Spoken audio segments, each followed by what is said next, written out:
Qeveria miratoi sot amnistin penale.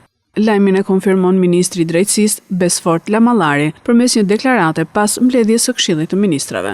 Ai thotë se 447 persona fitojnë lirim të menjëhershëm nga burgu dhe 853 të tjerë ulje dënimi. Mes tyre ka gra, të mitur dhe shtetas të huaj. Numri real i përfituesve nga pushimi i ndjekjes penale është shumë më i lartë. Në mbledhjen e sotme të qeverisë miratuam amnistin penale, nismë që prezantuam rreth një muaj më parë dhe nga sot ky vendim depozitohet në kuvend.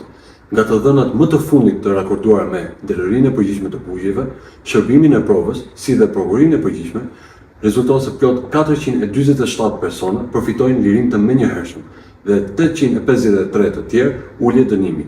Ndërkohë, nga shërbimi i provës, amnistohen 5077 të dënuar me masa alternative. Për më tepër, duke filluar nga viti 2024, pushohet ndjekja penale për plot 14.000 procedime për vepra të lehta.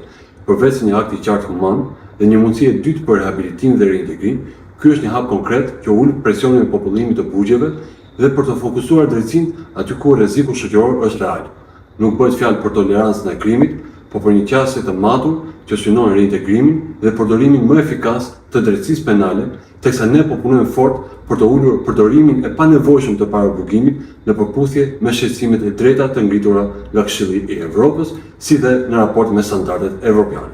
Objektivi ynë ambicioz është të kemi një sistem që ditë ndëshkojë fort kur duhet, por edhe të jap një shans për të rikthyer në shoqëri. Drejtësia nuk është vetëm dëshkim, por edhe një mundësi e dytë e drejtuar nga humanizmi dhe rehabilitimi.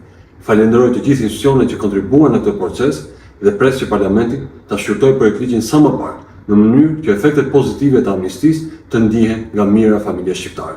Projektligji i amnistisë do të depozitohet në kuvend, ku do të nisë shqyrtimi në komisionet parlamentare dhe më pas kalon për miratim në seancën plenare.